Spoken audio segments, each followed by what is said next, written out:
नमस्कार।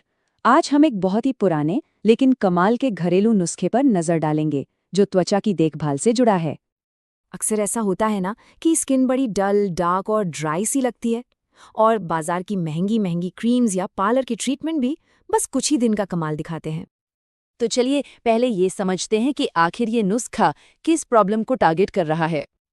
असल में होता क्या है ना कि हम जो भी उपाय करते हैं वो अक्सर टेम्पररी होते हैं। जैसे कोई क्रीम लगा ली तो कुछ देर के लिए सफेदी आ गई, पार्लर गए तो उसका असर भी कुछ ही दिनों में गायब और स्किन वापस वहीं की वहीं।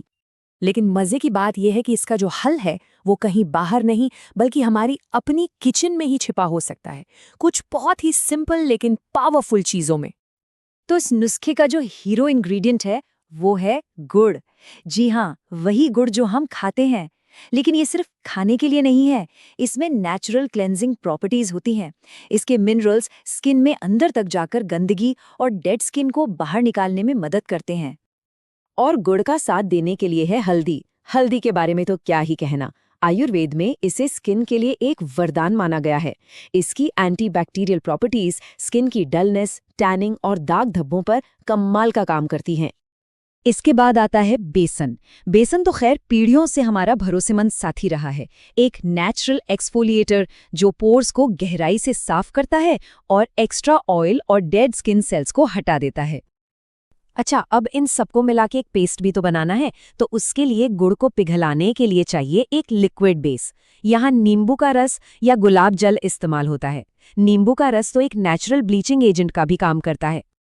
तो चलिए अब आते हैं सबसे जरूरी हिस्से पर कि आखिर ये गोल्डन पेस्ट बनता कैसे है।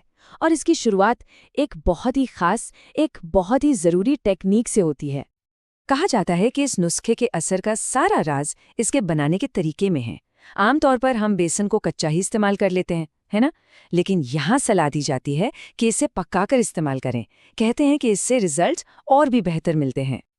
तो ये है वो खास भुनने की टेक्निक। इसमें सबसे पहले एक पैन में हल्दी को धीमी आंच पर भूना जाता है जब तक कि उसका रंग गहरा न हो जाए। फिर उसमें बेसन डालकर लगातार चलाते रहना है करीब 5 मिनट तक, जब तक कि मिक्सचर का रंग डार्क गोल्डन न हो जाए। बस फिर इसे आंच से उतारकर पूरी तरह ठंडा होने देना है। लेकिन अब एक सवाल है, गुड़ का पेस्ट तो चिपचिपा होता है, तो इस चिपचिपे मिक्सचर को एक स्मूथ पेस्ट में कैसे बदला जाए? इसके लिए 2 बहुत ही सरप्राइजिंग चीजें डाली जाती हैं। सोचा है कभी वो क्या हो सकती हैं? तो वो 2 हैरान करने वाली चीजें हैं, बॉडी वॉश या शैम्पू और टूथपेस्ट। जी हाँ, बॉडी वॉश या शैम्पू इसकी चिपचिपाहट को कम करता है और टूथपेस्ट अपनी हल्की पॉलिशिंग और सफाई के गुणों की वजह से इसमें मिलाया जाता है। तो फाइनल पेस्ट बनाने का तरीका ये है। जो भुना हुआ मिक्सचर हमने ठंडा किया था उसे गुड़ के पेस्ट में मिला दें। फिर उसमें थोड़ा सा बॉडी वॉश या शैम्पू डालें और आखिर में जरा सा टूथपेस्ट। अब इसे अच्छे से मिलाना है तब तक जब तक ये एकदम स्मूथ न हो जाए और इसका रंग भी हल्का हो जाए। चलिए, पेस्ट तो तैयार हो गया।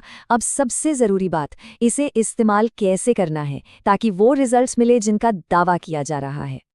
इसे शरीर के उन हिस्सों पर लगाया जा सकता है जहां की स्किन अक्सर डार्क और ड्राई हो जाती है, जैसे कि हाथ, पैर, गर्दन, घुटने, कोहनियां, यहाँ तक कि अंडर आर्म्स पर भी।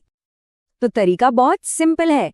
पेस्ट को मनचाही जगह पर लगाएं। इसे कम से कम 15 मिनट के लिए लगा रहने दें। फिर 5 से 7 मिनट तक हल्के हाथ से मसाज करें या रगड़ें। इसके बाद नॉर्मल पानी से धो लें। और हाँ, आखिर में मॉइस्चराइजर लगाना बिल्कुल ना भूलें। और पता है सबसे बड़ी बात क्या है? इस नुस्खे के मुताबिक सिर्फ एक बार के इस्तेमाल से ही एक साफ फर्क नजर आ सकता है। असल में दावा तो ये तक किया जाता है कि इसका जो फाइनल रिजल्ट है वो चौंकाने वाला होता है। मतलब त्वचा ऐसी लगती है मानो कोई ब्लीच ट्रीटमेंट करवाया हो।